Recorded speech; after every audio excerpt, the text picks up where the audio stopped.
Sir నమస్కారం sir. నమస్తే. Sir 'Odela 2' and 'Arjun son of Vyjayanthi' ఈ 2 మూవీస్ కూడా లాస్ట్ వీక్ రిలీజ్ అయ్యాయి. కాకపోతే ఇది కాస్త మిక్స్డ్ టాక్‌తో అయితే రన్ అవుతున్నాయి సార్. అయితే ఇప్పుడు వీళ్ళు వరుసగా సక్సెస్ మీట్లు అయితే పెడుతున్నారు 2 టీమ్‌లు కూడా. అయితే జనానికి ఏంటంటే ఈ సినిమా థియేటర్‌లేమో ఖాళీగా ఉన్నాయి. వీళ్ళేమో సక్సెస్ మీట్లు పెడుతున్నారు. అసలు ఈ సినిమా సక్సెస్ అయ్యాయా లేదా అని ఒక కన్‌ఫ్యూజన్‌లో పడిపోయారు. మరి సినిమాల పరిస్థితి ఏ విధంగా ఉంది సార్ ఈ 2 సినిమాల పరిస్థితి? అంటే థియేటర్‌లకు వెళ్ళే జనాల సంఖ్య తగ్గింది. హ్మ్. వెళ్ళేవాళ్ళు వెళ్తున్నారు. కాకపోతే హడావిడి లేదు ఎక్కడ. అవును. ఏ థియేటర్ దగ్గర కూడా హడావిడి లేదు, రష్ లేదు. ఏదో అలా కొత్త సినిమా రిలీజ్ అయిందట, సరదాగా వెళ్ళి చూద్దామా అన్నట్టుగా వెళ్తున్నారు జనాలు. అది కూడా సండే వరకే నడిచింది. ఈ రోజు నుంచి పరిస్థితి డెఫినెట్‌గా తేడా అయిపోతుంది. అంటే సండే సెకండ్ షోలకే ప్రాపర్‌గా కలెక్షన్స్ లేవు 2 సినిమాలకి. ఫస్ట్ షోకి కూడా కలెక్షన్స్ లేవు. థియేటర్ల దగ్గర జనాలు భారీగా మోహరించటాలు ఏమీ కనిపించలేదు అక్కడ. కాబట్టి 2 సినిమాలు ప్రజల్ని ఆకట్టుకోవడంలో ఫెయిల్ అయిన మాట వాస్తవం, థియేటర్లకు రప్పించటంలో. అయితే థియేటర్లకు రప్పించటంలో ఫెయిల్ కావటానికి రకరకాల రీజన్స్ మనం ఇంతకుముందే మాట్లాడుకున్నాం చాలాసార్లు. కంటెంట్ అవైలబిలిటీ పెరగటం. ఎప్పుడైతే సినిమా అంత గొప్పగా లేదు అనే మాట బయటకు వ్యాప్తి చెందిందో ఆ క్షణం జనాలు దాన్ని ఇంకోలా చూసేయటానికి ప్రిపేర్ అయిపోయారు. ఆ ప్రిపేర్ అయిపోయిన వాళ్ళకి కంటెంట్ అవైలబిలిటీ ఉంటుంది. అక్కడ కుళాయి కట్టేస్తే ఇక్కడ కొంచెం ఏదన్నా కనిపిస్తుంది. ఆ కుళాయి కట్టేయటం వీళ్ళకి చేత కావట్లేదు, అది నడుస్తోంది. ఇప్పుడు 'అర్జున్ సన్ ఆఫ్ వైజయంతి' అనే సినిమా చాలా విపరీతంగా సర్క్యులేట్ అవుతోంది.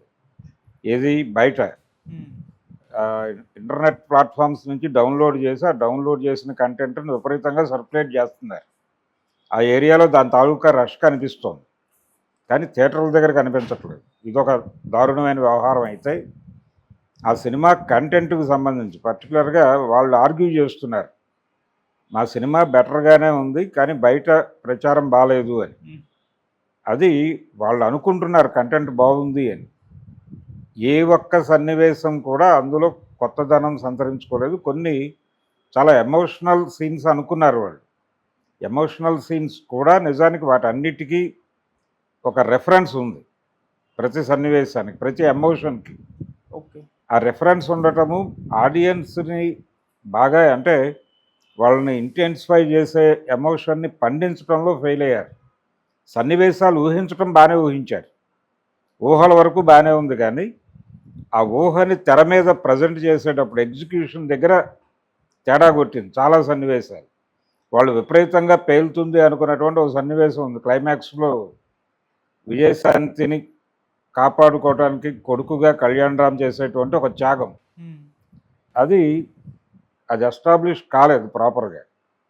రెండోది, దానికి ముందు వచ్చినటువంటి ఆ సీక్వెన్స్ ఇన్ టోటల్ చాలా ల్యాగ్ ఉంది, చాలా ఏదో వాంటెడ్గా జరిపినట్టుగా నడుస్తుంది అదంతా. అది అంత ల్యాగ్ భరించే పరిస్థితుల్లో ప్రజలు లేరు. అందుకని సహనాన్ని పరీక్షించే పద్ధతిలో నడిచింది ఆ సినిమా. ఓజేలాకు వచ్చేసరికి అదొక ఇష్యూ. అంటే మంత్రాలు ఎక్కువైపోయి సినిమాలో ఉండాల్సింది తగ్గిపోయి, కంటెంట్ లేదు దానిలో. మంత్రాల మీద సినిమా నడపాలని చూశారు. ఆ ప్రభావం కూడా జనాల మీద ఏమీ లేదు. పైగా ఇంట్రెస్టింగ్గా అనిపించలేదు. క్యూరియాసిటీ క్రియేట్ చేసే పద్ధతిలో స్క్రీన్ ప్లే లేదు. స్క్రీన్ ప్లేలో ఉన్నటువంటి లోపం వలన ఆ సినిమా జనాలకు కనెక్ట్ కాల. అందుకని అసలు టోటల్గా అటువైపు వెళ్ళదు. కంపారిటివ్గా కొద్దో గొప్ప ఒక కనీసం కొన్ని రోజులైనా నిండుతున్నది మాత్రం దీనికే. 'అర్జున్ సన్ ఆఫ్ వైజయంతికి' కొంచెం జనాలు మొగ్గు చూపిస్తున్నారు. ఓకే. కానీ ఇక్కడ కూడా స్క్రిప్ట్ దగ్గర ఇంకొంచెం బెటర్గా ఊహించుంటే బాగుండేది. అంటే వాళ్ళు విలన్ క్యారెక్టర్స్ని చాలా ఎఫెక్టివ్గా డిజైన్ చేశారు. హీరో క్యారెక్టర్ని చాలా పవర్ఫుల్గా చూపించాలనుకున్నారు. అలాగే మదర్ క్యారెక్టర్ని చాలా పవర్ఫుల్గా చూపించాలనుకున్నారు. 3 పవర్ సెంటర్ల మధ్య ఒక అద్భుతమైన కాన్ఫ్లిక్ట్ డిజైన్ చేసి జనాలని విపరీతంగా థియేటర్లకి రప్పించాలి అని అనుకున్నారు, కానీ అది ఊహలకే పరిమితం అయిపోయింది.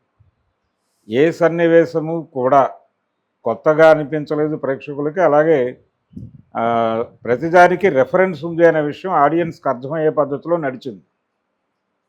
ఇది జనాలకు అంత అక్కర్లేదు ఈ కంటెంట్కి అనిపించే లెవెల్ సన్నివేశాలు కూడా ఉన్నాయి. అది అందుకని అసలు ఆ సబ్జెక్ట్ ఎంపిక చేసుకోవటంలోనే ఒక గందరగోళం ఉంది. ఈ కాన్ఫ్లిక్ట్లో పెడదాము అనేది కాకుండా ప్రస్తుతం అంటే చట్టానికి ప్యారలల్గా నడుస్తున్నటువంటి వ్యవస్థలు ఇది ఒక టైంలో నడిచింది. ఒక టైం అంటే ఆ ప్యారలల్ వ్యవస్థలు బతుకున్నటువంటి రోజులు ఒక టైం ఉంది. ఆ టైంలో అవి ఆ ఆర్గ్యుమెంట్లు జనం చూశారు. కానీ ఇప్పుడు సర్వం సహా మేమే అన్నట్టుగా ప్రభుత్వాలు వ్యవహరిస్తున్నాయి. అందుకని ఈ టైంలో ఈ కంటెంట్ అనేది అంత పెద్ద జనాల్ని మెప్పించే విధంగా లేదు. ఎందుకంటే వాళ్ళ జీవిత అనుభవాల్లో నుంచి వాళ్ళకి తెలుసు ఏం జరుగుతోందో.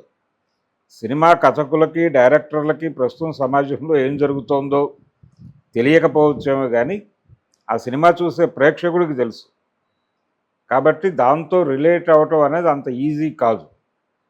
దాన్ని రిలేట్ చేయటం కోసం వాళ్ళు పడ్డ తపనంతా వేస్ట్ అయిపోయింది. అందుకని స్క్రిప్ట్ డిజైనింగ్ కథ అనుకునేటప్పుడే ఇంకొంచెం కాన్షియస్గా వ్యవహరించి ఇంకేదన్నా కాన్ఫ్లిక్ట్లో వెళదామని అనుకుని దక్కేదేమో, ఒక విజయం దక్కుండేది. కానీ అది అవల. వాళ్ళు ఎంత ప్రయత్నం చేసినా ఎన్ని సక్సెస్ మీట్లు పెట్టినా మా సినిమా అద్భుతంగా ఉంది, బయట మాట్లాడుతున్న వాళ్ళు తప్పు మాట్లాడుతున్నారు, రాంగ్ డైరెక్షన్లో తీసుకెళ్తున్నారు, అలాగే ఎవరో డబ్బులో తినేసి మాట్లాడుతున్నారు, ఈ మాటలన్నీ మాట్లాడుతున్నారు. కానీ జనాలకు తెలుసు జనం నిజాయితీని శంకించద్దు. జనం బయటకు వచ్చి మాట్లాడిన అంటే జనం ఎవరేం మాట్లాడుతున్నారో వింటున్నారు, మాట్లాడిన మాటల్లో ఉన్న నిజాయితీని జడ్జి చేస్తున్నారు. వాళ్ళ తప్పేం లేదు, ఆడియన్స్ తప్పేం లేదు. ఇక్కడ బాగున్న కంటెంట్ని భుజాలకు ఎక్కుకొని మోయటం మనం చూసాం. కోర్టు సినిమాని ఆ సినిమాలో కూడా కొంత ఇబ్బంది ఉన్నప్పటికీ అది జనాలకి కనెక్ట్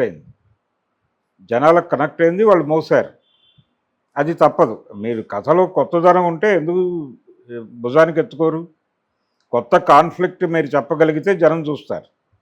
మీరు పాత కాన్ఫ్లిక్టులు తీసుకొచ్చి ఎప్పుడో అంటే 85, 87 నాటి కథలు తీసుకొచ్చి ఇప్పుడు చెప్తానంటే జనం చూడటానికి సిద్ధంగా అయితే లేరు. దీన్ని ముందు తెలుసుకోవాలి. ఓకే, మా సినిమాలు బాగున్నాయని చెప్పడం కాదు, మీరు ఫీల్ అయితే కాదు, జనం ఫీల్ అవ్వాలి. జనం ఫీల్ అవ్వట్లా. రివ్యూస్ బ్యాడ్గా అంటున్నారు. రివ్యూస్ మాత్రమే కాదు, ఆడియన్స్ రెస్పాన్స్ కూడా బ్యాడ్గానే ఉంటుంది. అందుకని ఆడియన్స్ రెస్పాన్స్ పాజిటివ్గా ఉంటే రివ్యూలు ఏం చెయ్యవు సినిమాని. రివ్యూలు బ్యాడ్ అన్నటువంటి సినిమాలు అద్భుతంగా వసూలు చేసినవి ఈ మధ్య కాలంలోనే చాలా ఉన్నాయి. రివ్యూస్ని పక్కకి గెంటేసి రివ్యూస్ తప్పు అని కంటెంట్ మీద ప్రూవ్ చేసినటువంటి సినిమాలు కూడా ఉన్నాయి. వాటిని కాదని అనలేరు కదా ఎవరు. అందుకని అదేదో ఆడలేని అమ్మ మధ్యలో ఓడు అన్నట్టుగా తయారైంది పరిస్థితి. ఆ పద్ధతిలో ఇప్పుడు అక్కడ ఆట రాని వాళ్ళందరూ కూడా మధ్యలో ఓడవటం వలన మేము